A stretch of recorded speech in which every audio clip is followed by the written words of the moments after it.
அனைவருக்கும் வணக்கம் மற்றும் ஒரு எதிர்த்து கலந்துரையாடலை உங்களை சந்திப்பதிலே மிக்க மகிழ்ச்சி. மிகவும் ஒரு முக்கியமான தருணத்திலே இந்த கலந்துரையாடலை மேற்கொண்டிருக்கின்றோம். இலங்கையின் பாராளுமன்ற தேர்தலுக்கான முடிவுகள் வெளியாகி இருக்கின்றது.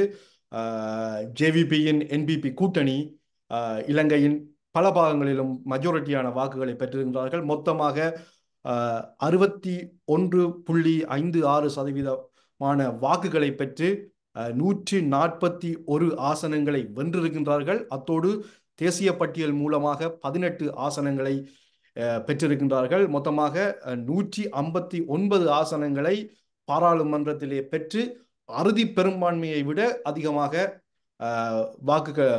ஆசனங்களை பெற்றிருக்கின்றார்கள். இது ஒரு இலங்கை வரலாற்றிலே நடைபெற்றிருக்கின்ற ஒரு தலைகீழான மாற்றம். இது சம்பந்தமான ஒரு கலந்துரையாடலை நாங்கள் இன்று மேற்கொண்டு இருக்கின்றோம். ஜேவிபியும் அதாவது என்பிபி கூட்டணி பெற்ற வாக்குகளும் தமிழ் மக்களின் வாக்குகளும் என்ற கலந்துரையாடுவதற்காக சேனன் இணைந்திருக்கின்றார். வணக்கம் சேனன். வணக்கம் ராகவன். ஆம் சேனன், ஒரு இடதுசாரியாக நீங்கள் மகிழ்ச்சி அடைந்திருப்பீர்கள் என்று நம்புகின்றேன். இலங்கை முழுவதும் சிவப்பாகி இருக்கின்றது.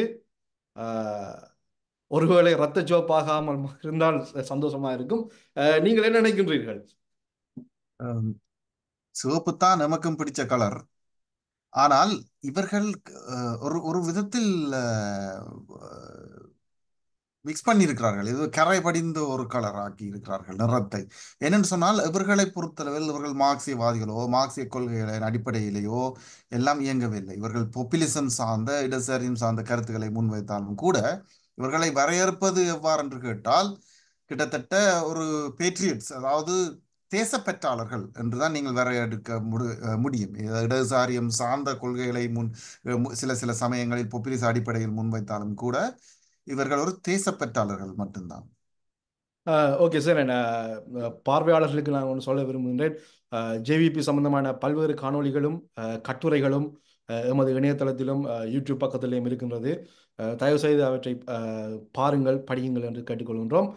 ரைட், இப்போ ஜேவிபியை பற்றி ஒரு பக்கம் வைத்துவிட்டு இலங்கையின் மக்கள் எதற்காக இப்படி ஒரு அறுதி பெரும்பான்மையை ஜேவிபிக்கு கொடுத்திருக்கின்றார்கள்? இதற்கு பின்னால் என்ன உளவியல் இருக்கு? அனுரா தலைமையில் இருக்கின்ற இந்த என்பிபி, அதில் குறிப்பாக ஜேவிபி என்றே சொல்லலாம். ஜேவிபி தான் அவருடைய முதன்மையாக இருக்கின்ற ஒரு அமைப்பு. அந்த நீங்கள் பார்த்தீங்கன்னா வென்று இருக்கின்ற பெரும்பான்மையானவர்கள் ஜேவிபி உறுப்பினர்கள் தான். அப்ப அந்த இந்த அமைப்பு இதுவரை காலத்திலும் இலங்கையில் எந்த ஒரு கட்சியும் சாதிக்காத ஒரு விஷயத்தை சாதித்திருக்கிறது. எந்த ஒரு கட்சியும் சாதிக்க முடியும் என்று கற்பனை கொள்ள கூட முடியாத ஒரு விஷயத்தை சாதித்திருக்கின்றது. இலங்கை வரலாற்றில் இது முக்கியமான ஒரு கட்டம். என்ன நான் சொல்கிறேன் என்றால், இவர்கள் எல்லா பகுதிகளிலும், இலங்கையின் முக்கியமாக இருக்கின்ற வடக்கு பகுதி உட்பட எல்லா பகுதிகளிலும் இவர்கள் ஆசனங்களை தாராளமாக வென்று குவித்திருக்கின்றார்கள். இது ஒரு முக்கியமான ஒரு நடவடிக்கை. இது போல் முந்தி நடந்தது இல்லை. நான் இதை சொல்வதற்கு பின்னால் இன்னும் ஒரு பார்வையும் இருக்குது. அதாவது நீங்கள் இதை ஓவராக நாங்கள் பார்க்க முடியாது. இது ஏனென்று சொன்னால், ஒரு கடந்த இந்த தேர்தல் அங்கு பற்றியவர்களை கேட்டீர்களா தெரியும். ஒரு எந்தூசியாசம், ஒரு ஆர்வத்தோடு நாங்கள் ஓடி விழுந்து அடித்து எல்லாரும் ஓடி போய் வாக்களித்து அந்த மாதிரியான போக்குகள் எல்லாம் இருக்கவில்லை. இது ஒரு லெஸ் எந்தூசியாஸ்டிக் எலெக்ஷன் என்று எல்லாரும் சொன்னார்கள். அதில் ஒரு நியாயம் இருக்கிறது. நீங்கள் பார்த்தீங்கன்னா டேர்ன் அவுட்டை பார்த்தீர்களானால் கடந்த 10 ஆண்டுகளிலேயே மிக குறைவான ஒரு ஓட்டர் டேர்ன் அவுட் இருக்கின்ற ஒரு எலெக்ஷனாக இது பதிவாகி இருக்கிறது. இலங்கையில் அதிக டேர்ன் அவுட் இருக்கிறதால சொல்லலாம். ஆனால் இலங்கை பொதுவாக மற்ற நாடுகளோடு பார்க்கும்போது அதிக அளவு டேர்ன் அவுட் தான் இருந்தாலும் இலங்கைக்குரிய ஸ்டாண்டர்ட் வச்சு பார்க்கும் பொழுது சில இடங்களில் 50% கீழே இருக்குன்னு நினைக்கிறேன் பதிவாகி இருக்கின்றது. அப்ப இந்த எந்தூசியாசம் அல்ல. அடுத்தது, அங்க வாக்களிக்க சென்றவர்கள் மத்தியிலும் கூட ஒரு நம்பர் ஆஃப் votes என்று நீங்கள் பார்த்தீர்களானால் உங்களுக்கு தெரியும், ராஜபக்ச லேண்ட்ஸ்லைட் வந்த போது பெரும்பான்மை அறுதி பெரும்பான்மையுடன் பாராளுமன்றத்துக்கு வந்தார் இல்லையா கடந்த தேர்தலில் 2020-ல். அப்பொழுது கிட்டத்தட்ட 6.8 மில்லியன் ஓட்டை அவர் வென்றிருந்தார், வாக்குகளை வென்றிருந்தார். குறிப்பாக வடக்கு மற்றும் கிழக்கு பகுதிகளிலும் கூட இருந்த வாக்குகளை வெல்லாமல் தெற்குலியே தான் வென்றேன்னு சொன்னார் இல்லையா, 6.8 மில்லியன். கிட்டத்தட்ட இப்ப அனுர வென்றதும் நீங்க பாத்தீங்கன்னா 6.8, கிட்டத்தட்ட 10,000 15,000 ஓட்டு அதிகமாக வென்றிருக்கின்றார் அனுரவுடைய என்பிபி. அதே அளவு ஓட்டு தான் நம்பர் என்று பார்க்கும் பொழுது வென்றிருக்கிறார். ஸோ அப்ப நீங்கள் இப்படி இருக்கும் பொழுது இதே நீங்கள் ஒரு பெரிதுபடுத்தி பேசுகிறீர்கள் இந்த தேர்தல் என்று கேட்கலாம். ஏனென்றால் இது குவாலிட்டேட்டிவ்லி ஒரு டிஃப்ரெண்டான ஒரு வெற்றி. அதாவது ஒரு நீங்கள் ஒரு இந்த வெற்றி மட்டும் இல்லை, அதுக்கு எதிராக நின்றவர்கள் எங்கு இருக்கிறார்கள் என்று பாருங்கள். அந்த நாங்கள் சொன்னது போன்ற எஸ்எல்எபி என்ற கட்சி கிடையவே கிடையாது, இல்லாமல் போய்விட்டது. டிஎன்ஏ என்ற கட்சி இல்லாமல் போய்விட்டது, அதை விடுவோம். ஆனால் மற்ற கட்சிகளான அந்த யூஎன்பி ஒன்று இருந்தது, புவாமையாக இருக்கின்ற முதலாளித்துவ கட்சி, ஒரே ஒரு ஆசனத்தை வென்றிருக்கின்றது, தப்பி தவறி எடுத்து விட்டார்கள்.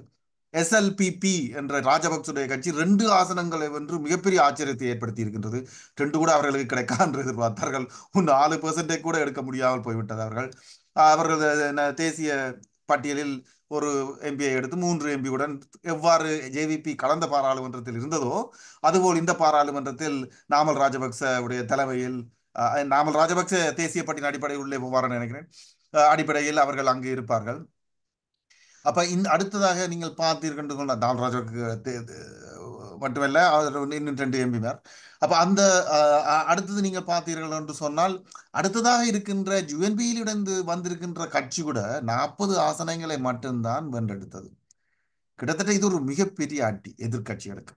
இது மட்டுமல்ல, அங்கிருந்த பல்வேறு இடங்களில் மலையகம், கிழக்கு, வடக்கென்ற இடங்களில் மக்கள் பொதுவாக அந்த பகுதி பிராந்திய மக்களுக்கு தான் பாராளுமன்ற தேர்தலில் வாக்களிப்பார்கள், பொதுவாக நடக்கின்ற ஒரு நிலவரம். அதிலையும் பிற்றும் மாற்றம் ஏற்பட்டிருக்கின்றது. நீங்கள் எஸ்எல்எம்சி, அதாவது முஸ்லிம் காங்கிரஸ் கட்சி சார்ந்த இருக்கலாம், எல்லா கட்சிகளுமே பெருசாக வெல்ல முடியாத ஒரு சுச்சுவேஷனை தான் ஏற்படுத்தி இருக்கின்றது. இதில் தமிழரசு கட்சி தமிழரசு கட்சி 7 ஆசனங்களை வென்றிருக்கிறது, தேசிய பட்டியலூடாக 8 ஆசனங்கள் எல்லாமாக. அதே போல சைக்கிள் கட்சின்னு சொல்லப்படுகின்ற இந்த காங்கிரஸ் ஒரு டிஎன்பிஎஃப் காங்கிரஸ் என்ற பெயரில் தேர்தல் நின்றார்கள். அவர்கள் 1 ஆசனத்தை வென்றிருக்கிறார்கள். 2 ஆசனம் இருந்தது, ஒன்றை இழந்து ஒன்றை வென்றிருக்கிறார்கள். இவ்வாறு ஆனால் இந்த பகுதிகளிலே கூட ஜேவிபி 3 ஆசனங்கள் யாழ்ப்பாணத்தில் வென்றிருக்கின்றது, 3 ஆசனங்களை திருவண்ணாமலை வென்றிருக்கின்றது. இது ஒரு பெரிய ஒரு மாற்றம். இதுதான் இந்த குவாலிட்டேட்டிவ் சேஞ்ச் நான் சொல்கின்றேன். இலங்கையில் இப்படி ஒரு சம்பவம் நடந்ததில்லை. இதுக்கு காரணங்கள் என்ன என்பதை நாங்கள் பேசலாம். அடுத்தது என்னன்னு சொன்னால், நீங்கள் பார்த்தீர்களானால் இன்னொரு ஃபீச்சர் இந்த தேர்தலில் என்னவென்று கேட்டால், இந்த தமிழரசு கட்சி யாழ் பகுதியில் பெரும்பான்மை, அதை எதிர்பார்த்ததுதான். இது ஒரு ஆச்சரியமான விஷயம் இல்லை. தமிழரசு கட்சி யாழ்ப்பாண பகுதிகளில் வடக்கில் அடி வாங்கியது. அங்கு 1 ஆசனத்தை மட்டும் வென்றிருக்கிறார்கள். 7 ஆசனத்தில் 3 ஆசனம் மட்டக்களப்பிலும், 1 அம்பாறை, 1 திருகோணமலை என்று சொல்லி 5 ஆசனங்கள் வடக்கில் இல்லை, 2 தான் வடக்கில் எடுத்திருக்கின்றார்கள். ஸோ இத்தகைய ஒரு மாற்றமும் இதுவரை காலம் தமிழரசு கட்சி சார்ந்த வரலாற்றிலேயே கிடையாது. ஓகே சார், இப்போ தமிழரசு கட்சியை பற்றி, அதாவது தமிழ் மக்களது அரசியல் தலைமை பற்றிய அதை பற்றி ஒரு விரிவாக கதைப்போம். இதே நேரத்தில் இப்போ முதல் ஜேவிபி, அதாவது ஜேவிபிக்கு இவ்வளவு மக்கள் வாக்களித்திருக்கிறார்கள், ஏதோ ஒரு நம்பிக்கையின் அடிப்படையில் தான் வாக்களித்திருக்கிறார்கள். இந்த நம்பிக்கை பூர்த்தி செய்யப்படுமா? அதுக்கு முதல் எதற்காக இந்த எத்தகைய நம்பிக்கை, என்ன பிரச்சனை என்றதை நாங்கள் பார்க்கத்தானே வேணும். அதாவது மக்கள், உங்களுக்கு தெரியும், அறகலைய சமயத்தில் மக்கள் 225 எம்பி மேரம் விடுவதற்காக எல்லாருமே வெளியே போங்கள் என்ற ஒரு கோரிக்கை தான் வைத்தார்கள். நாங்கள் மட்டும்தான் சொல்லிக் கொண்டிருந்தோம், அறகலைய என்பது இலங்கையின் ஒவ்வொரு பகுதியையும் தொட்டிருக்கின்றது என்று. இது எல்லாருக்கும் விளங்கிக் கொள்ள முடியவில்லை என்ன நடந்தது என்று. நாட்டில் மக்களை கொண்டு ஓரத்தில் விட்டு சாப்பாட்டுக்கு வழி இல்லாமல் செய்து விட்டு அவர்கள் போராட்டத்துக்கு வர மாட்டார்கள் என்று எல்லாம் அவர்கள் எல்லாம் இதுக்கு ஒரு போலித்தனமான ஆய்வுகளை எல்லாம் நாங்கள் பார்த்தோம். அது இல்லை, தவறு என்றதை இந்த தேர்தல் நிரூபித்து காட்டியிருக்கின்ற. எல்லா இடமும் தொட்டு இருக்கின்றது அந்த கோபம், அந்த வெறுப்பு, அந்த அங்கிருந்த பாராளுமன்றத்தை கிளீன் பண்ணி இவர் எல்லாரையும் வெளியில் அனுப்பும். இந்த கரப்ஷன், இந்த கொள்ளை அடிக்கிற கூட்டம் எல்லாம் வெளியில போகணும் என்று சொல்லி, அதாவது அது இபிடிபியை சேர்ந்த அவர்களாக இருக்கலாம், அல்லது அங்கே தமிழ் மக்கள் விடுதலை புலிகள் சொல்கின்ற பிள்ளையான் கூட்டங்களாக இருக்கலாம். எல்லாருக்கும் ஒரு அடியை போடணும் என்ற ஒரு கோபம் எல்லாரும் மத்தியிலும் இருந்திருக்கிறது என்பதை தெரியக்கூடியதாக இருக்கின்றது. அவர்களையும் ஒரு கரப்ஷன் பகுதியாகத்தான் மக்கள் பார்த்திருக்கின்றார்கள். அதாவது கடந்த தேர்தலில் கடந்த அரசாங்கத்தோடு அஃபிலியேட் பண்ணப்பட்டிருந்த அனைவரும் எல்லாரும் சொல்ல முடியாது. ஒரு சிலர் திருப்பி தேர்தலுக்கு வந்திருக்காங்க, எலெக்ட் ஆகி இருக்கிறார்கள். ஆனால் பெரும்பான்மையானவர்கள் பெரும்பான்மையானவர்கள் துரத்தப்பட்டிருக்கின்றார்கள்.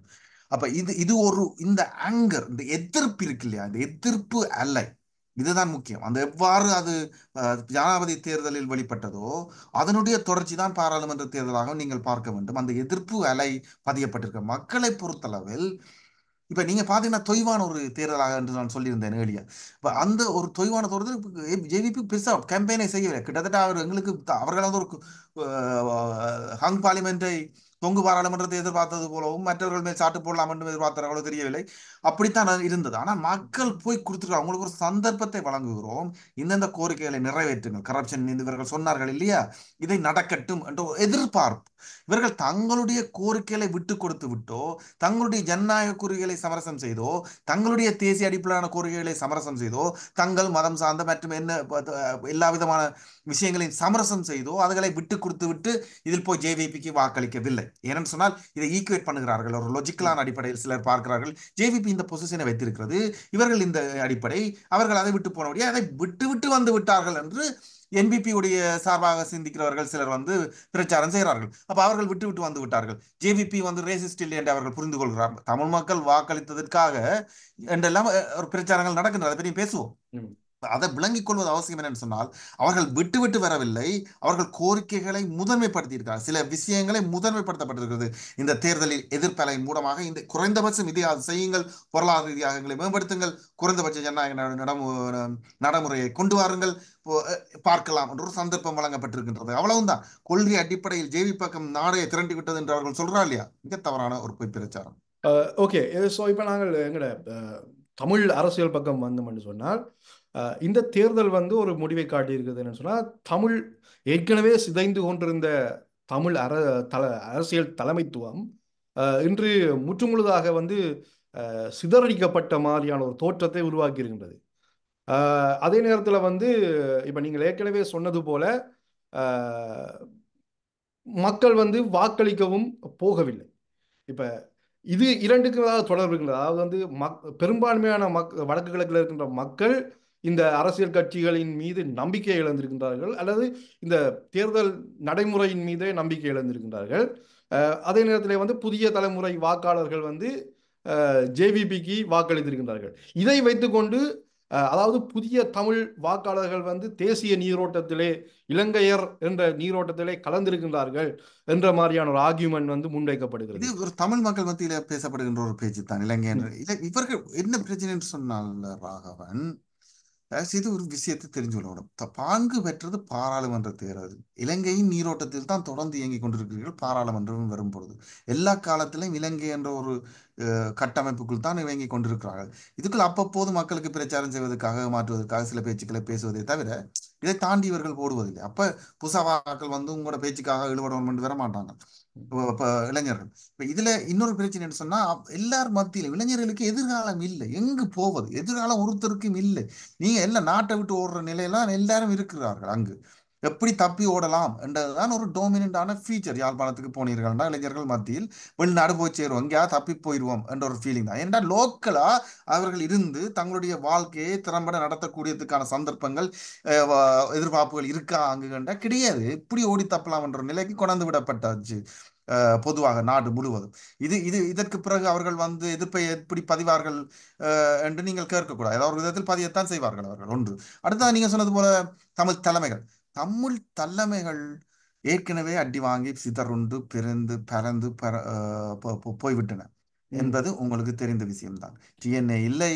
தமிழ் தலைமைகள் மத்தியில் அரசியல் தெளிவென்பது ஒரு சொட்டும் கிடையாது. தமிழ் தலைமைகள் மத்தியில் அரசியல் ரீதியான திரட்டல் ஒரு காலமும் இருந்ததில்லை.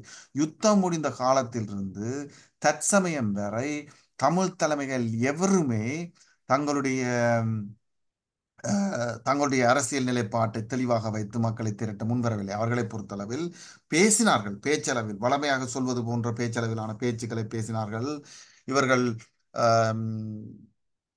அதாவது நாங்கள் அந்த உரிமைகளை எடுக்கணும், இந்த உரிமையில் எடுக்கணும், அதுக்காக போராடுறோம், பேசுகிறோம் என்றார்கள். யுஎனுக்கு போய் வருவோம் என்றார்கள், இந்தியாவை கொண்டு வருவோம் என்றார்கள், இந்தியா தான் எங்களுக்கு அதுக்களால் திறப்போம், மோடி எங்களுக்கு ஆதரவாக வரப்போகிறார் என்றார்கள் போன்ற இந்த பிரச்சாரங்களும் பேச்சுக்களும் இருந்ததே தவிர மக்களுக்கு என்ன செய்தார்கள் என்று கேட்டால் கிடையாது. மக்களுக்கு ஏதாவது மாற்றத்தை கொண்டு வந்தார்கள் என்றால் கிடையாது.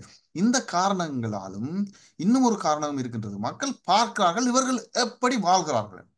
ம், மக்களுக்கு தெரியும் இவர்கள் நல்ல நல்ல அழகாகவும் நல்ல உங்களோட வளங்களை சேர்த்து கொண்டே போகிறீர்கள், அங்கு வீடு வாங்குகிறீர்கள், இங்கு வீடு வாங்குறீர்கள், பிச்சுதான் உங்களோட வளங்கள் பெருகி கொண்டே போகின்றது, மக்கள் கஷ்டப்படுகிற மக்கள் ம். வயிறு மட்டும் எரிந்து கொண்டிருக்கின்றது. இந்த மாதிரியான அந்த போலரைசேஷன், இந்த மாதிரியான நடவடிக்கைகளால் தான் தமிழ் தலைமைகள் மேல் எந்த நம்பிக்கையுமே கிடையாது. நீங்கள் இலங்கையில எந்த பகுதியிலையும் தமிழ் பேசும் மக்கள் இருக்கின்ற இடத்தில் போய் தமிழ் தலைமையில் ஒரு தமிழ் தலைவரை சொல்லுங்கள் பார்க்கலாம், நம்பிக்கைக்கும் கரப்ஷனுக்கும் அப்பாற்பட்ட ஒருவர் என்று கேட்டால் ஒருவரையுமே சொல்ல மாட்டார்கள் மக்கள். அப்படித்தான் இருக்கிறது நிலைமை.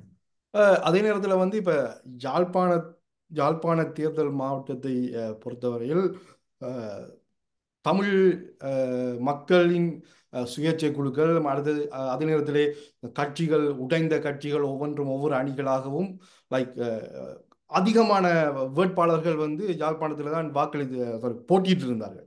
ம். இது வந்து ஆராய்ந்து. என்னத்தை காட்டுதுன்னு சொன்னா இப்ப பிரதான கட்சியாக இருந்த இலங்கை தமிழரசு கட்சி மக்களை வந்து ஒரு அஹ், மக்கள் மக்கள் சிந்திக்க தெரியாதவர்கள் என்று ஒரு நினைப்பில் இருந்திருக்கின்றார்களா என்னவென்று சொன்னால் எப்படி இருந்தாலும் எங்களுக்கு தான் வாக்களிக்க வேண்டும், உங்களுக்கு வாக்களிப்பதற்கு வேற ஒருவரும் இல்லை. இல்ல அது ஒரு தெனாவட்டு தான். Yeah. மக்கள் சிந்திக்கிறார்களா இல்லையா அது அந்த பிரச்சனை இல்லை. அவர்களுக்கு எங்களை தவிர வேற வழி இல்லை, மக்களை எங்களுக்கு தான் வாக்கு போடணும் என்ற ஒரு தெனாவட்டு இவர்களுக்கு இது. எங்களை தவிர வேற வழி. ம், மக்கள்கிட்ட போய் மக்கள்கிட்ட வாக்குல வாங்கணும், அவர்களுக்கு போராடணும், அவர்களுக்கு பிரதிக்கணும், அவர்களுக்கு போராட்டத்தை நடத்தணும், எந்த தேவையும் இல்லை. தாங்கள் ஜாலியா போயிட்டு வருவோம், தாங்கள் எங்களுக்கு வாக்கு போடுவினோம். அந்த ஒரு தெனாவட்டு இவர்களுக்கு இருந்ததுதான். அது உடைச்செறியப்படத்தான் வேண்டும். மக்களுக்கு எந்த வேலையும் செய்யாமல் போய் மக்கள் வாக்குங்கிற வாக்கம் தான் நின்றால் அவதை மக்களுடன் காட்ட வேண்டிய தேவை இருக்கின்றது ஒன்று. அடுத்தது என்னன்னு சொன்னால் எந்த கொள்கை அடிப்படையிலையும் கிடையாது. அங்க கொள்கை ரீதியான கட்சி என்று ஒன்றும் கிடையாது. அப்ப டிஎன்பிஎஃப் இருக்கின்றது, அதுக்கு பல்வேறு கொள்கைகளை முன்வைக்கின்றது, தமிழ் தேசியம் சார்ந்த ஒரு திடமான பொசிஷனை வைக்கிறது. தவிர வேறு எந்த கட்சியில நீங்க அங்கு காட்டுவீர்கள் ஒரு தெளிவான ஒரு பார்வையோ அல்லது போக்கோ பேச்சோ இருக்கின்ற எந்த ஒரு கட்சியாக சொல்லுங்கள் பார்க்கலாம். எதுவுமே கிடையாது. ஸோ அப்ப அவர்கள் தங்கள் தேசிய நீரோட்டத்திலும் இயங்குவார்கள். பேந்து பார்த்தா தேசிய நீரோட்டத்தோடு நிற்கிற மற்றவனை துரோகி என்பார்கள். அப்ப இவ்வாறான ஒரு போராட்டம், இவ்வாறான பிரச்சனைகள் தான் இருக்குது. அப்ப கட்ட மிடில் மேன் நான் அவங்களுக்கே போட்டு போறோம் என்று சொல்லி அடுத்த ஜெனரேஷன் வெளிக்கிடும் பொழுது நீங்கள் என்ன செய்ய முடியும்? அவர்களை தெளிவாக தெரிந்து விட்டது அடுத்த தேர்தலில் ஜேவிபி தான் ஆட்சியில் இருக்க போறன்று. அது ஒரு ஃபேக்டர். அடுத்த தேர்தலில் ஆட்சியில் இருக்க போவது ஜேவிபி என்பது எல்லாருக்கும் தெரியும். அது ஒரு ஃபேக்டர். அப்ப நான் அந்த பக்கமே நின்றுட்டு போறோம் யோசிக்கிறதுல மக்களுக்கு என்ன பிரச்சனை? அஹ், ஏன்னா அவ்வளவு தூரத்துக்கு மக்கள் நொறுக்கப்பட்டு தள்ளப்பட்டு ஒடுக்கப்பட்டு நிற்கிறார்கள். எதிர்ப்பை காட்டுவதற்கான பலம் என்பது மிகப்பெரிய ஒரு பலம் தேவை அது மக்களுக்கு. அந்த பலத்தை கொடுக்கக்கூடிய எந்த சக்தி இருக்கிறது அங்கு? ஓகே, அது இப்படி நீங்கள் எந்த சக்தி இருக்கின்றது என்று சொல்லி நீங்கள் சொல்லவில்லை. இப்ப இன்னும் ஒரு வாதமும் வைக்கப்படுகின்றது என்னவென்று சொன்னால் தேசிய தமிழர்களின் தேசிய கோரிக்கை சம்பந்தமான ஒரு நீங்களும் குறிப்பிட்டீர்கள் ஒரு ஒரு ஒரு பொசிஷன் ஒரு ஒப்பீட்டளவிலே ஸ்ட்ராங்கான பொசிஷனில் இருக்கிற வந்து டிஎம்பிஎஃப். அதே நேரத்தில் கஜேந்திரகுமார் அவர்களது கட்சி இருக்கிறது. அவர்கள்தான் அங்கு மக்கள் சார்பான சில போராட்டங்களையும் முன்னெடுக்கின்றார்கள், அதாவது காணி அபகரிப்பு அல்லது போராட்டங்களை முன்னெடுக்கின்றார்கள். அஹ், ஆனால் அவர்களுக்கும் மக்கள் வாக்களிக்கவில்லையே, மக்கள் சார்பான ஒரு போராட்டத்தை முன்பெடுப்பவர்களுக்கும் வாக்களிக்கவில்லை. அவர்களுக்கும் ஒரு ஆசனம் தான் பெறப்பட்டிருக்கின்றது. அவர்கள் பலமாக இருக்கின்ற நல்லூர் தொகுதியில் கூட அவர்களுக்கு வாக்கு விழவில்லை என்ற ஒரு ஆர்கியூமெண்ட் ஒன்றும் முன்வைக்கப்படுகிறது அல்லவா? நல்லூர், வட்டுக்கோட்டை, ம், பீட் ரோட் எல்லா இடத்திலையுமே ஜேவிபி முதல் இடத்தை பெற்றிருக்கின்ற இன்றைக்கு ம், வடக்கில் இருக்கின்ற முதன்மை கட்சி என்பிபி. ம். இது ஒரு புதிய சீட்டு நாங்கள் ஏற்கனவே அதை பற்றி பேசியிருந்தோம் இல்லையா? ஆமா. அதுதான். ஆனா இன்னொரு விஷயம், நீங்க நல்ல கேள்வி அது என்னன்னு சொன்னா, இப்ப நாங்கள் ஒரு சரியான ஒரு கொள்கை திட்டமிடலை வாய்த்து இந்த தேர்தலில் நிற்கிறோம் என்று வைப்போம். ம், மக்கள் அதற்கு அள்ளுப்பட்டு வாக்கு போட்டிருப்பார்களா என்றால் கிடையாது, இல்லை. ம், அப்ப மக்கள் எந்த அடிப்படையில் அதைத்தான் நான் சொன்னேன், ஒரு கொள்கை அடிப்படையிலான திரட்சியை நோக்கி மக்கள் செல்லவில்லை. அதனாலதான் அத்தகைய போராட்ட அரசியலை கட்டி நிமிர்த்த வேண்டும் என்று நாங்கள் பேசுகிறோம். மக்கள் தங்கள் எதிர்ப்பை தான் பதிவு செய்திருக்கிறார்கள்.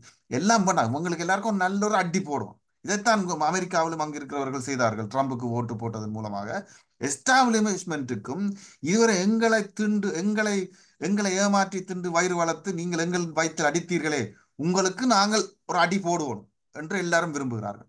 ம். அதுதான் அந்த அறகலையுடைய நோக்கமாக இருந்தது. அந்த அடியைத்தான் நாங்கள் பார்க்கிறோமே தவிர இது கொள்கை அடிப்படையிலான திரட்சி அல்ல. இது அடிப்படையில் பார்த்து ஜேவிபி இந்த பிரச்சனைகளை சொல்லி இருக்கின்றது. என்பிபியுடையவர்கள் இதை செய்கிறார்கள், இந்த கொள்ளைக்கு நான் ஆதரவு விடுவோம் என்று சொல்லி போய் அங்க ஒருத்தரும் போட்டு போடவில்லை. ம். போட்டிருப்பார்கள் ஒரு சிலர். அந்த அடிப்படையிலான தேர்தல் முடிவுகள் அல்ல இவை. இவை எல்லாமே ஒரு கரப்ஷனுக்கு எதிராகவும் எதிர்ப்பு அரசியல். அதாவது ஒரு விதத்தில் இவர்கள் இந்த கூட்டம் எல்லாத்துக்கும் ஒரு அடியை போடும். இதுதான் எல்லார் மனங்களிலும் இருந்தது. தமிழ் மக்கள் மத்தியிலும் இது பலமாக இருந்ததை நாங்கள் மட்டும்தான் சுட்டி காட்டியிருக்கிறோம். நாங்கள் பல தடவை சுட்டி காட்டியிருக்கிறோம். உங்கள் எல்லாருக்கும் விழப்போது அடி என்று. ஏன்னா இவர்கள் நினைத்து கொண்டார்கள் அங்கு எரியும் பொழுது, ஓ அவர்களைத்தான் எரிக்கிறார்கள், தமிழ் மக்கள் பக்கம் இல்லைத்தானே என்று. தமிழ் மக்கள் மத்தியிலும் உங்களுக்கு மேலால எவ்வளவு வெறுப்பு இருக்கிறதுன்றதை இப்போ பதிஞ்சு வச்சிருக்கிறார்கள் மக்கள். அப்ப நீங்கள் மக்களுக்கான போராட்ட அரசியலில் ஈடுபடுவீர்களானால் இந்த மாற்றத்தை நீங்களும் கொண்டு வரலாம். நீங்கள் அதை செய்யவில்லை. இதுதான் இருக்கின்ற நிலவரம். இதைத்தான் நாங்கள் பார்க்க வேண்டும். இந்த அடிப்படையில் நீங்க கொள்கை இருக்கிறவர்கள் எல்லாருமே ஒரு மார்ஜினலைஸ்ட் பொசிஷனுக்கு தள்ளப்பட்டிருக்கின்றார்கள். உண்மையான மார்க்சிஸ்டா இருக்கிறவர்கள், போராட்ட சக்திகள், மக்களுடைய உரிமைகளுக்காக உயிரை கொடுத்து போராட முன்வருவர்கள் எல்லாரும் ஒரு மார்ஜினல் பொசிஷனில் இருக்கிறார்கள். இவர்கள் மார்ஜினல் பொசிஷனுக்கு இருப்பதற்கு இன்னும் ஒரு காரணம், இந்த தமிழ் தலைமைகள் எல்லாமே தொடர்ந்து இவர்களை ஒதுக்கி ஒதுக்கி ஒதுக்கி தாங்கள் தான் பெரிய இது, தாங்கள் தான் ஏதாவது செய்ய போறோம் என்ற அடிப்படையில் இயங்கி வந்ததும் தான். அதுவும் தான் ஒரு காரணம். இந்த முறை மாற வேண்டும். கொள்கை அடிப்படையில் இருப்பவர்கள் முதன்மைப்பட வேண்டும். சமூகத்தில் கொள்கை சார்ந்த போராட்டங்கள் சார்ந்த உரையாடல்கள் நிகழ வேண்டும். மக்கள் அரசியல் மயப்படுத்த வேண்டும். அப்படி இருக்கும்போது மக்களை சரியான வழிக்கு திரட்ட முடியும். அந்த அடிப்படையில் மட்டும்தான் மேலோட்டமாக கூட்டுகள் கட்டுவதாலேயோ மேலோட்டமாக வெறும் பேச்சு பேசுவதாலேயோ கட்ட முடியாது. இந்த அடிப்படையில் மட்டும்தான் மக்கள் திரட்சியை ஒரு ஒரு நிரந்தரமானவும் ஒரு திறன்மிக்கமான ஒரு திரட்சியை ஏற்படுத்த முடியும். ஓகே, இப்போ என்னன்னு சொன்னால், இப்போ அடுத்த ஒரு பக்கத்துலேயும் என்ன ஒரு ஆர்கியூமெண்ட் ஒன்று வைக்கப்படுகின்றது என்னென்னு சொன்னால், தமிழ் தேசிய கோரிக்கை என்பது முடிந்து விட்டது. இதை யார் முன்வைக்கின்றார்கள் என்று சொன்னால், தொடர்ச்சியாக தமிழ் தேசிய, அதாவது தமிழ் மக்களின் போராட்டத்துக்கு எதிராக வந்து கதைத்து கொண்டிருந்தவர்கள், இவர்கள் வந்து இனி நீங்கள், அதாவது புலம்பெயர் தேசங்களில் நீங்கள் போராடுறது எல்லாம் வந்து வீண். ஏனென்று சொன்னால் அங்கே மக்கள் வந்து தமிழ் தேசியத்துக்கு எதிராக போய்விட்டார்கள். அங்கு ஒருவரும் தனிநாடு கேட்கவில்லை. அங்கு ஒருவர்களும் தமிழர்களுக்குரிய பிரச்சனைகள் இருப்பென்றதே மறந்து விட்டார்கள். அவர்கள் இப்பொழுது முழு இலங்கையர்களாக வந்து வந்து விட்டார்கள் என்று சொல்கின்றார்கள். அதே நேரத்திலே வந்து ஊழலுக்கு எதிராக இந்த மக்கள் வாக்களித்து இருக்கின்றார்கள் என்று சொல்பவர்கள், அதாவது குறிப்பாக தேசம் நெட் போன்ற இணையதளங்கள் வந்து தொடர்ச்சியாக வந்து இபிடிபியை வந்து ஆதரித்து கொண்டிருந்தது. இபிடிபி என்பது கடந்த காலத்திலே ஊழல் செய்த அரசாங்கங்களை ஆதரித்து கொண்டிருந்த கட்சி தான், ஊழல் செய்த கட்சி தான், செய்து கொண்டிருக்கின்ற கட்சி தான். அடக்குமுறையை தொடர்ச்சியாக தமிழ் மக்கள் மீது, அதாவது ஒடுக்கப்படும் மக்கள் மீது நடத்தி கொண்டிருந்த கட்சி தான், கொலைகளில் ஈடுபட்ட கட்சி தான். இதை ஆதரித்து பல கட்டுரைகளை வரைந்த தேசம் நெட் வந்து இன்று என்ன சொல்ற, ஒரு புதிய தமிழ் தேசியத்துக்கு சம்மட்டி அடி விழுந்து விட்டது என்று தலையங்கம் தீட்டியிருக்கு. மரணாடி. அதான் மரண அடின்னு சொல்லியிருக்கின்றார்கள். இதை பற்றி நீங்கள் என்ன நினைக்கிறீர்கள்? அதான் இவர்களை போல பலர் இருக்கின்றார்கள். இதனாலதான் தேச நெட்டுடைய ஆசிரியர் பலரிடம் பேச்சு வாங்குறவர். என்னன்னு சொன்னால், நீங்க சொன்னது போல் நீங்கள் ஊழலுக்கு எதிரான நிலைப்பாடுகளுக்கான நிலைப்பாட்டின் அடிப்படையில் அது மக்கள் வாக்களித்திருக்கிறார்கள் எதிர்த்து, சரியா இல்லை என்று சொல்ல முடியாது. அது இவர்கள் எந்த எல்லா சந்தர்ப்பங்களிலும் ஏதோ ஒரு விதத்தில் தமிழ் தேசியத்துக்கு அடிக்கும். இந்த தேர்தலில் எங்கு தமிழ் தேசியம் சார்ந்த உரையாடல் நிகழ்ந்தது? தமிழ் தேசியம் சார்ந்த கட்சிகள் தான். அது டிஎன்பிஎஃப் இருக்கலாம், அல்லது டிஎன்ஏயும் தமிழ் தேசிய கட்சி என்று சொல்ற அளவுக்கு இல்லை இன்றைக்கு. அது ஒரு தேசிய நீரோட்டத்தில் இருக்கின்ற அலைதான் அது. அது டிஎன்ஏ இருந்தவர்கள், அது டிஎன்ஏ உடைய பகுதியாக இருந்த ஒரு சிலர் வேற மாதிரி இருக்கிறார்கள். அதே மாதிரி ஐடாக் தமிழரசு கட்சிக்குள் இருந்தவரும் சில பேர் வேறு மாதிரி இருந்தாலும் பெரும்பான்மையானவர்கள் நீரோட்டத்தில் இருப்பவர்கள். இவர்களை ஒரு தமிழ் தேசியவாதிகள் என்று சொன்னாலும் கூட இந்த தேர்தலில் அது நடந்ததா? 2010 தேர்தலில் இபிடிபி பிரபாகரன் படத்தை போட்டு ஒரு கூட்டத்தில் பேசிக் கொண்டிருந்தது. பிரபாகரன் படத்தை கட்டித்தான் ஒரு தேர்தல் கேட்டார்கள் ஒரு கட்டத்தில். எனக்கு தெரியும், நான் நேரடியாக பார்த்தேன். யாராவது கேட்டால் நான் சொல்லலாம். அப்படி ஏதோ ஒரு விதத்தில் தமிழ் தேசியத்தை பாவித்தோ பிரபாகரனை பாவித்தோ வாக்கு கேட்க வேண்டிய தேவைகள் எல்லாம் முந்தி இருந்தது 2010. இந்த தேர்தலில் எங்கு அந்த பிரச்சாரங்கள், நடவடிக்கைகள், விவாதங்கள் நடந்தது? இந்த தேர்தலில் எங்கு நீங்கள் இது ஒரு ரெஃபரண்டமாக தமிழ் தேசியத்தின் பிரச்சனையாக நீங்கள் பார்க்கிறீர்கள்? முதன்மையான அட்டிவாட்டு பிரச்சனையே பொருளாதாரம் சார்ந்த, இந்த கிளீன் சார்ந்த இந்த பிரச்சனைகளாகத்தான் போய்கொண்டிருந்தது. தமிழ் தேசியத்தை விட்டு கொடுக்க மாட்டோம் என்று பேசிக் கொண்டது டிஎம்வி போன்ற ஒரு சில கட்சிகளை தவிர எங்கு நீங்கள் பார்க்கிறீர்கள்? இவர்கள் என்னென்று சொன்னால் இந்த கட்சிகள் முடிவுக்கு கொண்டு வர வேண்டும். வலதுசாரிய மோசமான கரப்ஷன் கட்சி என்ன மாதிரியான கட்சியா இருந்தாலும் பரவாயில்ல, அரசாங்கம் சார்ந்த கட்சிகள் அங்கு பலப்படணும் என்று சிலர் தங்களுடைய மனம் சார்ந்து சிந்திக்கிறார்கள். உண்மையிலே அவர்கள் நேரடியாக நீங்கள் டீட்டெயிலாக பேசினால் அது எவ்வளவு தூரத்துக்கு அதை அவர்களை நம்புவார்களோ எனக்கு தெரியவில்லை. தேசநெட்டையும் சேர்த்து தான் சொல்லுகின்றேன். அவர்கள் அது ஒரு அந்த அடிப்படையில் தாக்குகிறார்களே தவிர ஒரு ஒரு விஞ்ஞான ரூபமான ஒரு சரியான பார்வை இல்லை. தமிழ் தேசியத்துக்கு எங்க மேல நாடி விழுந்திருக்கு. டிஎன்ஏ அது ஐடாக் வந்து தோல்வி அடைந்த காரணமே அவர்கள் தமிழ் தேசியத்தை கைவிட்டதுதான் என்று நாங்கள் வாதிடுவோம். இதான் இருக்கிற பிரச்சனை. ஐடாக் வந்து இன்றைக்கு ஒரு பழைய ஐடாக்கா இருந்திருந்தால் வேற மாதிரி இருந்திருக்கும். இதை விளங்கி கொள்ளாமல் இது இன்னொரு ஆப்போசிட் நடக்க இதை சந்தர்ப்பத்துக்கு இவர்கள் பாய்கிறார்கள். இவர்களை கணக்கில் எடுப்பதில்லை கன பேர் இதனால்தான். இதான் இருக்கின்ற பிரச்சனை. அதாவது நீங்க சரியா விளங்கிக் கொள்ளணும். இன்றைக்கு தமிழ் தேசிய பிரச்சனை என்பது பின்தங்க பள்ளப்பட்டு விட்டதா மக்கள் மத்தியில் என்று கேட்டால் இல்லை. ஆனா அதற்கான அதாவது எக்ஸ்பிரஷன் பிரதிநிதித்துவம் இருக்கிறதா என்று கேட்டால் அதுதான் பிரச்சனையாக இருக்கின்றது. அது நெருக்கடிக்குள்ளாகி இருக்கின்றது. தவிர தமிழ் மக்கள் ஒட்டுமொத்தமாக தங்கள் அபிலாசிகளை கட்டி மூட்டை கட்டி வைத்து விட்டார்கள், இனி சிங்கக்கொடியை பிடித்துக் கொண்டு திரிவார்கள் என்று சொல்வது ஒரு தவறான பார்வை. அப்படி ஒன்று நடக்கும் பொழுது நாங்கள் பார்த்துக் கொள்வோம். அது அப்படி மக்கள் தீர்மானித்தால் பரவாயில்லை. அப்படி அல்ல இருக்கின்ற நிலைமை. அதான் இருக்கின்ற பிரச்சனையை நாங்கள் சொல்கின்றோம். ஒட்டுமொத்தமாக ஒரு நீரோட்டத்தில் வந்து இன்னொரு போராட்டத்துக்கு நகர்ந்து விட்டோம் என்று இவர்கள் சொல்வது மிகப்பெரிய தவறு. மக்கள் முட்டாள்கள். அதாவது ஜனாதிபதி தேர்தலில் இவர்கள் அனுரோக்கு வாக்களிக்கவில்லை என்று சொல்லி என்பிபியை சேர்ந்து இப்போதெல்லாம் இந்த ஜாஃப்னா எல்லாரும் கமெண்ட் போட்டுக் கொண்டிருக்கின்ற தெற்கில் இருக்கின்ற எல்லாரும் பயங்கரமாக தாக்குனீர்கள் தமிழ் மக்களை. அந்த சமயத்தில் எல்லா ஊடகங்களிலும் அவர்கள் முட்டாள்கள், என்பிபிக்கு ஓட்டு போடவில்லை, முட்டாள்கள் என்று சொல்லி தாக்கினீர்கள். நேரடியாக சொன்னீர்கள் இவர்கள் படிக்கவில்லை, நாங்கள் படித்தவர்கள் அரசாங்கத்தில் இருக்கின்றோம், படிக்காத கூட்டங்கள் இப்படி போட்டிருக்கின்றன, இப்படி பப்ளிக்கா எழுதினார்கள், கேவலமாக எல்லாம் எழுதினார்கள். இப்ப தலைகளாக வந்து இன்னொரு பக்கத்தால முட்டாள் என்று மக்களை அந்த பப்ளிக்காக தமிழ் மக்களை முட்டாள்கள் நீங்கள் எழுதினவர்கள் தான் இன்று இதையும் எழுதி கொண்டிருக்கிறார்கள். ஏனென்றால் யாழ்ப்பாணத்தில் எம்பிபி வந்து விட்டது. என்னென்றா யாழ்ப்பாணத்தில் தமிழ் உடைய பெயர்களை நிறுத்தினது மட்டுமல்ல, அவர்கள் அங்கிருக்கின்ற இளையோர்கள் நீங்கள் முன்பு சொன்னது போல எல்லாருக்கும் ஒரு எதிர்ப்பு அலை அவர்களை நோக்கி கிளம்புகிறது என்றது எல்லாருக்கும் தெரியும். இவ்வளவு தூரம் வெல்வார்கள் என்று ஒருவர் விரிவாக்கவில்லை தான், இருந்தாலும் அந்த ஒரு எதிர்ப்பலை அங்கு இருந்தது எல்லாருக்கும் தெரியும். ஆனா அவ்வளவு தூரத்துக்கு பண செலவழித்து செய்யக்கூடிய சக்தி பலருக்கு இருக்கவில்லை. ஒன்று. அடுத்தது வந்து அவர்கள் ஏற்கனவே அரசாங்கத்திற்காக அரசாங்கத்தில் இருக்க போறார்கள் என்றது எல்லாருக்கும் தெரியும். யாழ்ப்பாணத்தார் எப்படி ஓட்டு போடுவார் என்று அதுக்கு பிறகு நீங்களே முடிவு செய்யலாம். அப்ப அந்த ஒரு நிலவரத்தை தான் நீங்கள் பார்க்கலாம். இது ஒரு புதிய விஷயம் இல்லை.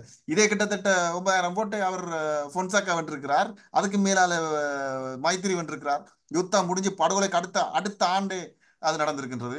நீங்கள் யாழ்ப்பாணத்து மக்களை இப்படித்தானே நீங்கள் ட்ரெயின் பண்ணி எடுத்தீர்கள். சோ அப்ப திடீரென இப்ப அடுத்த அரசாங்கத்துக்கு வர போறாரு, நீங்க அவனுக்கு போடுங்கொண்டு சுமந்திரனின் லொஜிக்கை சரியாக பாதித்திருக்கிறார்கள் மக்கள் என்று சொல்லலாம் தானே.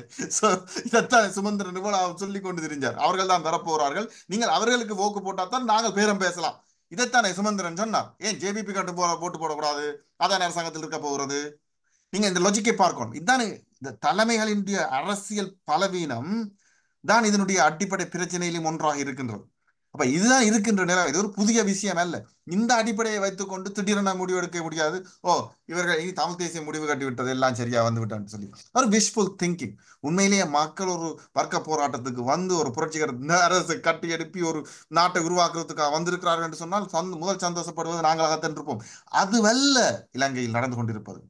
இதுதான் ஒரு முக்கியமாக நீங்க தெரிஞ்சு கொள்ளணும். என்பிபி அரசாங்கம் புரட்சிகர அரசு அல்ல, ஒரு மார்க்சிய அரசு அல்ல. இவர்கள் செய்ய போற வேலையை பாருங்க. ஏற்கனவே அவர் சொல்லி இருக்கின்றார், ஸ்ட்ரைக்கை பேன் பண்ண போகின்றேன், தங்களோடு இருக்கின்ற ட்ரேட் யூனியனை டிசால்வ் பண்ணுவோம் என்று சொல்லி இருக்கின்றார். இத்தனை பிரச்சனைகளை பார்த்து கொண்டிருக்கிறீர்கள். பிடிஏ தொடர்ந்து வைத்திருக்க போறார். சும்மா அந்த ட்ரிங்கோமலையில மக்கள் அள்ளி போட்டிருக்கிறார்கள். அந்த பிடிஐ நாங்கள் தூக்குவோம் சொன்னவர்கள் பார்ப்போம் என்ன செய்கிறீர்கள். தூக்க முடியாதா? தூக்கலாம்ங்களா? பார்க்கலாம், தூக்குங்கள் அந்த பிடிஏவை. அதே மாதிரி எத்தனையோ பிரச்சனைகள் இருக்கின்றன. அந்த இடத்துல நான் குறுக்கிறதுக்கு விரும்புறேன்னு சொன்னா, நீங்க பிடிஏ என்ற பேரை தூக்கி போட்டு அதே மாதிரி என்ன ஒரு சட்டத்தை கேடிஏ என்று சொல்லி கொண்டு வரக்கூடாது. ம். அதாவது அனைத்து அடக்குமுறை சட்டங்களையும் அதான் இதை நீங்கள் சுத்தமா மக்களை தூக்கணும். ஏமாத்துகின்ற வேலைகளை செய்யாதீர்கள். ம். ஸோ அப்ப இந்த இந்த எதிர்பார்ப்பு, இந்த பிரச்சனைகள் தான் இன்று டாமினேட் பண்ணி இருக்கின்ற பிரச்சனை. இதுதான் இந்த பேசப்பட்டது. இதுதான் பல இன்டர்வியூலையும் பல விஷயங்களையும் நீங்கள் பார்க்கலாம். கிளீன் பண்றது அந்த பிரச்சனைகள், அதாவது எப்படி போடிமஸ் ஸ்பெயின்ல செய்ததோ, சிரிசா கிரீக்ல செய்ததோ, மேல சிலியில நடந்ததோ, அந்த மாதிரியான ஒரு மேலோட்டமான ஒரு பாப்புலிஸ்ட் மூவ்மெண்டே தவிர, இதை வந்து நீங்கள் ஒரு புரட்சி அரசு வந்து விட்டது என்றதா, கொள்கை அடிப்படையிலான வாக்களிப்பு என்றெல்லாம் நீங்கள் இல்லாத விஷயத்தை இருக்குன்னு சொல்லாதீர்கள், திணிக்காதீர்கள். அப்படி அல்ல, நாங்கள் இன்றைக்கு எங்கள்கிட்ட இருக்கின்ற தகவல்களை வைத்து சரியா இந்த எப்படி நகர்றது என்று தான் பார்க்கலாமே தவிர, எங்களுக்கு ஏற்றது போல் நாங்கள் இதை தீர்வுகள் செய்து கொண்டு போக முடியாது. இந்த அடிப்படையில் தான் மரணாடி விழுந்திருக்கின்ற அவர் சும்மா சந்தோஷப்பட்டு கொண்டு இருக்கட்டும். அதாவது நீங்க சொல்ல வர்றீங்க என்னன்னு சொன்னா, நீங்கள் தொடர்ச்சியாக தமிழ் மக்களின் உரிமைசார் போராட்டங்களில் எதிர்ப்பக்கமே நின்றீர்கள். இப்பொழுதும் அதே போல நின்று கனவு கண்டு கொண்டு வந்தீர்கள். நாங்கள் எங்களது வேலையை மக்கள் சார் அது வேலையை நீங்க பார்த்து தமிழ் கொண்டிருக்கிறோம். மக்கள் தமிழ் தேசியத்துக்கு நின்றாத்தான் சரி என்று நாங்கள் சொல்கிறோமா? இல்ல. ம். தமிழ் தேசியம் என்றால் என்ன நாங்கள் கேள்வி கேட்கிறோம். ம். மக்கள் ஏன் தமிழ் தேசியத்தை கையில் எடுக்கிறார்கள்ன்றதை புரிந்து கொள்ளுங்கள். ஜனநாயக உரிமைகள், பொருளாதார உரிமைகள் எல்லாம் முடக்கப்பட்டிருக்கின்ற நிலையில் எங்களை பிரிந்து போய் எங்களுடைய எதிர்காலத்தை நாங்கள் தீர்மானிக்க விடுங்கள் என்று மக்கள் கேட்கிறார்கள். இதுவே இப்ப அனுர செய்வாராக இருந்தார், எல்லா உரிமைகளையும் வழங்குவாராக இருந்தால் மக்களுக்கு, அவர்கள் தொடர்ந்து அனுர பக்கம் நிற்கலாம். யாருக்கு தெரியும்? ம். அப்ப நாங்களா தீர்மானிக்கின்றோம் அந்த பிரச்சனையை? இல்லை. நீங்கள் அதை மறுக்காதீர்கள். மக்களுக்கான உரிமை இருக்கு இல்லையா, தங்களுடைய உரிமை, அனைத்து ஜன உரிமைகளையும் அனுபவிப்பது, அதாவது தங்களுடைய தேசிய உரிமை உட்பட, அதை மறுக்க முடியாது. இதன் பக்கம்தான் நாங்கள் நிற்கின்றோம். தவிர நாங்கள் ஒரு புனிதப்படுத்தலை, அவர்கள் இப்படித்தான் இருக்க வேண்டும், அவர்கள் எந்த விதமான புனிதப்படுத்தலும் இங்கு இல்லை. அவர்களை பொறுத்தளவில் மக்கள் இந்த அபிலாசைகளை விட்டு விட்டு வருவது என்பது அது நடக்க போற விஷயம் இல்லை என்று ஏன் சொல்லுகிறோம்? இந்த உரிமைகள் எதுவுமே வழங்கப்பட போவதில்லை. ம். இதுதான் இருக்கின்ற பிரச்சனை. அப்ப நீங்கள் இன்னொரு முடக்க முடக்க பாருங்கள், அவர் என்ன செய்திருக்கிறார் என்று சொல்லி. இப்ப ஜனாதிபதி வந்தோன்னு எப்படி புத்த மதத்தை கொண்டு வருகின்றார், எவ்வாறு எத்தனை கொள்கைகளை கொண்டு வருகிறார். முதலாவது தெரிவே வந்து அந்த போர் கிரிமினல் என்று சொல்லப்பட்டவரை தூக்கி பதவி உயர்வு கொடுத்திருக்கிறார். இதுக்குள்ள வந்து அவர் திருவண்ணாமலை மண்டவர் சொல்லி கொண்டிருக்கிறார், அந்த ட்ரூத் அண்ட் கன்சிலியேஷனை தூக்கம் என்று சொல்லி. ஐயோ, இந்த பேக்காட்டு விஷயத்துக்கு எதிராக எத்தனை பிரச்சனைகள் நடந்திருக்கின்றன. அம்னஸ்டி இன்டர்நேஷனலே ஒரு ரிப்போர்ட் எழுதியிருக்கிறது, இவ்வளவு மோசமான அந்த ட்ரூத் அண்ட் ரெகன்சிலியேஷனுடைய பேங்க்ரப்சியை பற்றி. இவ்வளவெல்லாம் இருக்கத்தக்கதா இவர்கள் வந்து எது செய்து விடுவார்கள் என்று நாங்கள் எதிர்பார்க்கலாமோ? மக்கள் மத்தியில் ஒரு எதிர்பார்ப்பு ஒன்று இருக்கிறது, எதிர்ப்பை பதிவு செய்திருக்கிறார்கள், ஒரு சந்தர்ப்பத்தை கொடுத்திருக்கிறார்கள். எங்கள்கிட்ட அந்த எதிர்பார்ப்பு இல்லை. ஏனென்று சொன்னால் எங்களுக்கு எங்களுக்கு தெரியவில்லை. அவர்களுடைய கொள்கை அடிப்படையில் நாங்கள் சொல்கின்றோம், அது நடக்கப் போவதில்லை, இவர்கள் செய்ய போவதில்லை என்று. இதனால் தான் சொல்கிறோம், அடுத்த போராட்டம் வெளிக்கும். இன்னும் திருப்பி மீன் மக்கள் ஜேவிபி எம்பிபிக்கு எதிராகவும் ரோட்டில் நின்றுதான் ஆக வேண்டி வரும். அதான் நீங்க சொல்றீங்கன்னு சொன்னா, அரசாங்கம் மாறி இருக்கின்றது, அரசு மாறவில்லை. இலங்கை அரசு அப்படியே தான் இருக்கின்றது. அரசுடைய பண்பு மாற அரசாங்கம் மாறி இருக்குது. அஹ், அரசாங்கம் மாறி இருக்கிறது. ஓ, அதே அதனுடைய நேரத்தில் பண்பு ஓரளவு மாற்றம், ஃபுல்லா ம். மாற்றம் என்று இல்லையே, ஒன்றும் இல்லை என்று சொல்ல முடியாது. ஆனா அதே சமயத்து ஒட்டுமொத்தமான பண்பு மாறி ஒரு புரட்சிகரமான அரசா தொழிலாளர்கள் மக்கள் சக்தி அங்கு காப்பாற்றி இருக்கிறது அரசு அதிகாரத்தை என்றதெல்லாம் ஒரு பொய்க்கதை. Right, okay. இப்போ நாங்கள் எங்கட சுமந்திரன் ஐயாட பக்கத்துக்கு வருவோம். என்னென்னு சொன்னால், இப்போ அவர் ஒரு ப்ரெஸ் ரிலீஸ், அதாவது ப்ரெஸ்ஸுக்கு கதைச்சிருக்கிறார். அதில் கிளைம் பண்ணியிருக்காருன்னு சொன்னால், தமிழ் மக்கள் தனித்து பெரும்பான்மையாக இலங்கை தமிழரசு கட்சிக்கு ஆணையை கொடுத்திருக்கின்றார்கள். இந்த பழைய ஆணை திருப்பி வந்திருக்கின்றது, ஆணையை கொடுத்திருக்கின்றார்கள் என்று சொல்லியிருக்கின்றார். அதே நேரத்தில் வந்து தேர்தலுக்கு முன்பு பல்வேறு நேர்காணல்களிலே சொல்லியிருந்தார் என்று சொன்னால், இந்த முறை அமைச்சு பதவிகளை எடுப்பது சம்பந்தமாக நாங்கள் பரிசீலிக்கலாம். அதாவது மத்திய குழுவில் வந்து அது ஏற்றுக்கொண்டால், கட்சி ஒத்துக்கொண்டால் நாங்கள் பெற்றுக்கொள்ளலாம். என்னவென்று சொன்னால், சுமந்திரன் அவர்கள் இந்த முறை வந்து ஏற்கனவே கேட்ட கேள்விதான். யாழ்ப்பாண மக்களை வந்து, அதாவது யாழ்ப்பாண தேர்தல் தொகுதியை வந்து ஒரு மட்டன், அதாவது குறைத்து மதிப்பிட்டு விட்டாரோ. மட்டமாக்குறது, மக்களை ஒரு மட்டகரமான கணிப்பூட்டோடு இயங்குகிற பண்பு சுமந்திரனுக்கு இருக்கு. ஏன்னா அவரை சுத்தி இருக்கிறவர்கள் வந்து தன்னை சுத்தி ஒரு முட்டாள் கூட்டத்தை வைத்திருக்கிறார் சுமந்திரன் நான் நினைக்கிறேன். அதாவது அவரை சுத்தி இருக்கிறவர்கள் எல்லாம் எஸ் சார், எஸ் சார், நீங்க பெரிய மூலசாலி சார், நீங்க தான் பெரியாள் சார், எஸ் சார் என்று சொல்லுகிறவர்கள் தான் அவரை சுத்தி இருக்கிறார்கள் போல இருக்கிறார். அதே போல் நினைக்கிறார் ஒட்டுமொத்த மக்களை என்று நினைக்கிறேன். என்னன்னு சொன்னா, இந்த மாதிரி விசக்கதைகளை கதைத்துக் கொண்டு சுமந்திரன் திரிவதற்கு பின்னால் என்ன இருக்குன்னு எனக்கு தெரியவில்லை. சுமந்திரன் ஒரு தெளிவாக சிந்திக்கக்கூடிய ஒருத்தர் தான், ஒரு அறிவுபூர்வமான ஒருவர் தான். ஆனா எதுக்காக எங்கிருந்து இந்த மாதிரியான போக்குகள் எல்லாம் வருதுன்னு தெரியாது. ஏன்னா எல்லா காலத்திலயும் ஒரு தீவிர பலசாரிய தன்மை உடையவராகத்தான் இருந்திருக்கிறார், ஒரு காலம் இல்லை. அவ்வப்போது சில சில விஷயங்களை செய்து காட்டுவதற்காக ஸ்டண்டுகள் செய்வாரே தவிர மற்றபடி ஒன்றும் கிடையாது. ஆனால் அவர் அவர் அதாவது எப்படி சொல்றாருன்னா, இப்ப தான் இப்ப உதாரண தேசிய பட்டியலில் நான் உள்ளே போக மாட்டேன் பாராளுமன்றத்துக்கு என்று சொன்னார். இப்ப இந்த மத்திய குழு அத்தகைய ஒரு தீர்வை எடுத்தால் நான் அதை ஏற்றுக்கொள்வேன் என்கிறார். அதாவது எவ்வளவு ஒரு ஒரு மக்களை ஏமாற்றுவதற்கு ஒரு அளவு இல்லையா?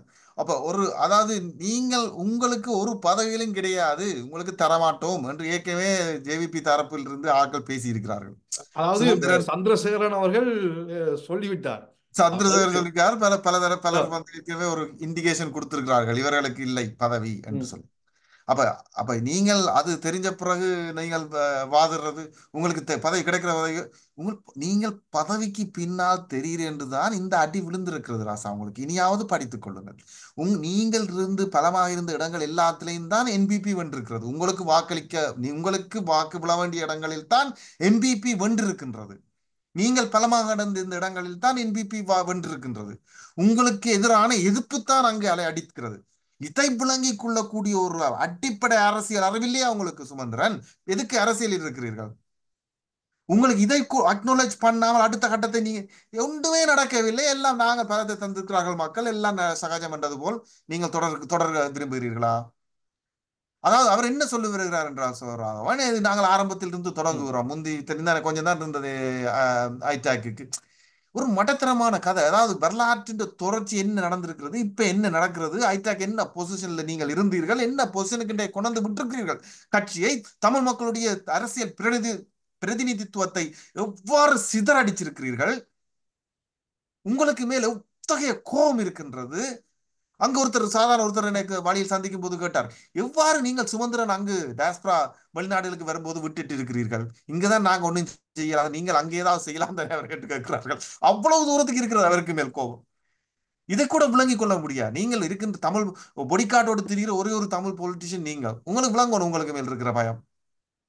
இனியாவது விளங்கிக் கொள்ளுங்கள், ஒதுங்குங்கள் தயவு செய்து இந்த மாதிரி பிரச்சனைகள் இருந்து. அதான் என்னன்னு சொன்னால் ஒருவேளை அதாவது என்ன, தனது வழக்குக்காக வந்த கட்சிக்காரரிடம் வழக்கு தோக்க போவது என்று தெரிந்தாலும் கடைசி வரை கட்டணம் அறவிடும் ஒரு வக்கீலை போல நினைக்கின்றாரோ தெரியவில்லை. அது எங்களுக்கு வரும் வரும் என்று சொல்லுகின்றார் என்று. அதே நேரத்தில் வந்து இப்ப இந்த நடந்திருக்க எலெக்ஷன்ல வந்து வடக்கு சாரி, கிழக்கு அதற்காக சொல்லவில்லை. இந்த ஐடாக் தமிழரசு கட்சியில் இருக்கிற மற்றவர்கள் எல்லாம் பெரிய அறிவாளிகள், மற்ற எல்லாம் பெருசா அங்க கொண்டு நடத்தி விட்டுறாங்க. தமிழரசு கட்சிக்கு தலைமைத்துவம் கிடையாது. ம். அதனால தான் சுமந்திரன் நான் சொன்னேன் இல்லையா, ஐஎஸ் தன்னை சுத்தி இருக்கிற ஒரு முட்டாளை வச்சிருக்காங்கன்னு சொல்லி. சமந்திரனை தவிர அங்க ஒரு ஆட்கள் கிடையாது, எல்லாம் உட்கார்ந்து இருக்கு. அங்க சிறிதரனும் தலைமைத்துவம் கொடுக்க முடியாது, மாவை சேனாதி ராஜாவும் தலைமைத்துவம் கொடுக்க முடியாது. தமிழரசு கட்சிக்கு ஒரு பேரை சொல்ல முடியாத நிலையில் தான் இருக்கின்றது, ஒரு மக்களை தலைமை தாங்கி வழி நடத்தக்கூடிய அல்லது ஒரு கொள்கை அடிப்படையில் சிந்திக்கக்கூடிய ஒரு ஆள் என்று சொல்லி. அதே நேரத்தில் வந்து இப்ப தெற்கிலே இருக்கின்ற அரசியல் கட்சிகள் போல ஒரு முழுநேர அரசியல் செயற்பாடுகள் வந்து பெரும்பாலும் தமிழர் பகுதிகளில் வந்து நடைபெறுவது இல்லை என்றதும் மக்களை அரசியல் மயப்படுத்த, அதாவது அரசியல் சார்ந்த ஒரு உரையாடலுக்கு தள்ளுவதற்காக மாற்று சித்தாந்தங்களாக இருந்தாலும் அதை அதை உரையாடல் செய்து அதை பற்றி ஒரு தெளிவை மக்களுக்கு கொடுப்பதற்குரிய எந்த விதமான ஒரு பிளாட்ஃபார்மும் வடக்கு கிழக்கில் இல்லை. இதைத்தான் நாங்கள் இப்போ ஒரு பிளாட்ஃபார்மை கட்ட வேண்டும் என்று சொல்லி இப்போ நீண்ட காலமாக சொல்லி கொண்டு வருகின்றோம். அப்போது மக்களுக்கு அதாவது அரசியலில் இருப்பவர்களுக்கு கூட அது விளங்கவில்லை. எங்கள் மீது பல குற்றச்சாட்டுகளை வைத்தார்கள். நீங்கள் என்ன சொல்ற, இப்படியெல்லாம் நடக்காதுன்னு சொல்லி தான் சொன்னிச்சினோம். இதுல இந்த நேரத்தில் நான் பார்த்து கொண்டிருக்கார்களுக்கு ஒரு விஷயத்தை சொல்ல வேண்டும் என்று சொன்னால், எமது அரசியல் நிலைப்பாடு புத்தகத்திலே நீங்கள் பார்த்தீர்கள் என்று சொன்னால் அதிலே நாங்கள் இதை பற்றி எழுதியிருக்கின்றோம். இந்த டிஎன்ஏ என்றது சிதைந்து போகும், என்ன சொல்ற, ஒரு நேரத்தில் வந்து இவர்களே வந்து ஒரு இரண்டாம் கட்சியாக வருவார்கள் அப்படின்னு சொல்லியிருக்கின்றோம். இது வந்து சும்மா சொல்லவில்லை. என்னென்னு சொன்னால் அவர்கள் தொடர்ச்சியாக எப்படி மக்கள் சார் போராட்டங்களில் இருந்து அப்பால் பட்டு ஒரு ஒரு நிறுவனமயப்படுத்தப்பட்ட ஒரு அதிகாரத்தின் பக்கம் நிற்கின்ற ஒரு அமைப்பாக டிஎன்ஏ என்று இருந்த அமைப்பு இருந்தது. அதன் பிறகு அந்த அதிகாரம் சார்ந்து வந்தவுடன் அவர்கள் தங்களுக்குள்ளே அதிகாரத்தை பெறுவதற்காக அடிபட்டு உடைபட்டு இன்று இலங்கை தமிழரசு கட்சியின் தலைவர் பதவியை கூட வென்றவர் கையிலே வைத்திருக்க முடியாமல் அவர்களுக்குள்ளே என்ன சொல்ற, கோர்ட்ல வெறுப்பு வழக்கு போட்டு மக்களுக்கு இது பார்க்க பண்ணியிருக்கின்றார்கள். பார்க்க ம். பண்ணியிருக்கின்றார்கள். அதே நேரத்துல வந்து இப்ப இந்த தேர்தல் முடிவு புலம்பெயர் தேசங்களில் இருக்கின்ற செயற்பாட்டாளர்கள், அதாவது மக்களுக்கு, புலம்பெயர் மக்கள், அதாவது மக்களின் கோரிக்கை சார்பாக இங்கு பல்வேறு போராட்டங்களை முன்னெடுக்கின்ற அமைப்புகள் அல்லது அங்கு பங்கு பெற்றுகின்ற செயற்பாட்டாளர்கள் மத்தியிலே ஒரு சோர்வை ஏற்படுத்தக்கூடியதாக இருக்குமா? அதாவது அங்கே மக்கள் இப்படி ஆகிவிட்டார்கள், இனி என்னதுக்கு நாங்கள் போராட வேண்டும் என்று ஒரு ஒரு ஒரு இல்ல, ஒரு விஷயத்தை கொண்டு வரலாம். சோர்வு ஏற்கனவே ஏற்படுத்தப்பட்டு விட்டது. சோர்வு மக்கள் தொடர்ந்து எத்தனை திருவிழாக்களை மக்கள் பார்க்கிறது. ம். ஒரு திருவிழாவா? வருஷம் வருஷம் நல்லூர்ல ஒரு திருவிழா நடக்கின்றா இவர்கள் எத்தனை ஒரு மாசத்துக்கு ஒரு திருவிழா நடத்துகிறார்கள். அங்கு என்னன்னு சொன்னால் இப்ப இவர்கள் கட்சிக்குள் நடக்கின்ற கூத்து இது ஐயோ மக்களுக்கு வெறுப்பு வந்து விட்டது. இவர்கள் நினைத்து கொண்டார்கள் மக்களுக்கு ஒரு அறிவும் கிடையாது, நாங்கள் என்னவும் செய்வோம், அதுக்கு பின்னால் மக்கள் வருவார்கள் நினைச்சு கொண்டிருக்கிறார்கள். இப்ப அதைத்தான் மக்கள் மறுக்கிறார்கள் ஒரு விதத்தில். அந்த பதிப்பு, அந்த மறுப்பு பதியப்படுவதும் ஒரு விதத்தில் நல்லதுதான். நான் சொல்லவில்லை இத்தகைய போக்கு சரி என்று. ஆனால் மக்களுடைய வெறுப்பு ஏதோ ஒரு விதத்தில் கிளம்பும் தானே. ஆனால் அந்த சோர்வு என்பது எல்லா காலங்களிலும் ஏற்படும். இனி வரப்போகிற சோர்வு தான் இன்னும் அதிகமாக இருக்க போகின்றது. ஏனென்றால் இவர்கள் எதிர்பார்த்து வாக்களித்த அளவுக்கு எதுவும் கிடைக்கப் போவதில்லை மக்களுக்கு. அப்ப இதை எதிர்கொள்ளக்கூடிய சக்தி இந்த தமிழ் தலைமைகள் யாருக்காவது இருக்கிறதா? தங்களை மாற்றிக்கொண்டு இன்னொரு திசையில் இயங்குவோம் என்று வரப்போகிறார்களா என்று கேட்டால் கிடையாது. அவர்களும் அதைத்தான் செய்ய போறார்கள். உடைஞ்சு சிதறி எந்த திசையில் போறென்று தெரியா இருக்கிற இடத்தில் நாங்கள் அமைப்பை கட்டியாக வேண்டும், போராட்ட அமைப்பு ஒன்று எழுச்சி அடைய வேண்டும் என்று தொடர்ந்து பேசிக் கொண்டிருக்கின்றோம். இந்த ஃப்ரிஞ்சில் நிற்கின்ற நீங்கள் முன்னாடி சொல்லப்படுகின்றவர்கள், அது டிஎன்பிஎஃப் இருக்கலாம், தமிழ்ஸ்டாட்டியா இருக்கலாம், அங்கிருக்கின்ற போராட்ட சக்திகளா இருக்கலாம். தயவு செய்து ஒரே பிளாட்ஃபார்மில் வாருங்கள், வந்திருந்து பேசுங்கள். தயவு செய்து ஏதோ ஒரு விதத்தில் ஒரு கூட்டான ஒரு போராட்ட தளம் ஒன்றை உருவாக்கி சரியான ஒரு கொள்கை அடிப்படையில், பொருளாதாரம், ஜனநாயக உரிமைகள் என்ற அடிப்படையில் ஒரு ஒரு தெளிவான ஒரு முற்போக்கான ஒரு புரோகிராமை வைத்து, ஒரு செயற்திட்டத்தை வைத்து இயங்க முடியாதா? இதான் எங்களுக்கு முன்னால் இருக்கின்ற இன்றைக்கு இருக்கிற கேள்வி. ஒரு ஆரம்பத்தை நாங்கள் உருவாக்க வேண்டும். இந்த ஆரம்பத்துக்கான எல்லா வசதிகளும் எல்லா விஷயங்களும் இருக்கின்றன. நான் சொல்வது போல் இன்னொரு கூட்டை போடுங்க என்று நான் சொல்லவில்லை. இன்னொரு சினிமா ஒரு கோலிசனை போடுங்க அந்த கதைக்கெல்லாம் நான் வரவில்லை. இத்தகைய இதில் டயஸ்லா வந்து நாங்க சொல்றோம் நீங்க செய்யுங்க அந்த போக்குக்கும் வரவில்லை. நாங்கள் காசு தரோம் நீங்க அந்த விழா வச்சுங்க இந்த விழா, அதெல்லாம் மிக தவறு. அதை விடுங்க, கையை விடுங்க ப்ளீஸ். ஒரு அரசியல் ரீதியான நகர்தலை பற்றி பேசுகின்றோம். அரசியல் சார்ந்த உரையாடல் மூலமாக மக்கள் அரசியல்படுவதை பற்றி பேசுகின்றோம். இதை விளங்கிக் கொள்ளக்கூடிய சக்தி இல்லாதவர்கள் தான் பெரும்பான்மையான தமிழ் தலைமைகளும் இந்த டயஸ்போரா ஆக்டிவிஸ்ட் சொல்லிக் கொண்டு திரியவர்கள். இவர்களை தள்ளி வைத்து விட்டு தான் சமூகம் நகர வேண்டி இருக்கின்றது. அதனுடைய தொடர்ச்சியை, அதனுடைய தொடக்கத்தை தான் நாங்கள் இப்போ பார்க்கிறோம் என்று நான் நினைக்கின்றேன். என்ன சொன்னா நீங்க சொன்ன இப்ப முற்போக்குன்னு சொன்னீர்கள் இல்லையா, அந்த முன்னோக்குன்னு சொன்னீர்கள் இல்லையா, நான் அரசியல் திட்டம் போட்டுக்கொண்டு அதை வாசிப்பது இப்படி ஒன்று இருக்கின்றே இங்க கணவருக்கு தெரியாது.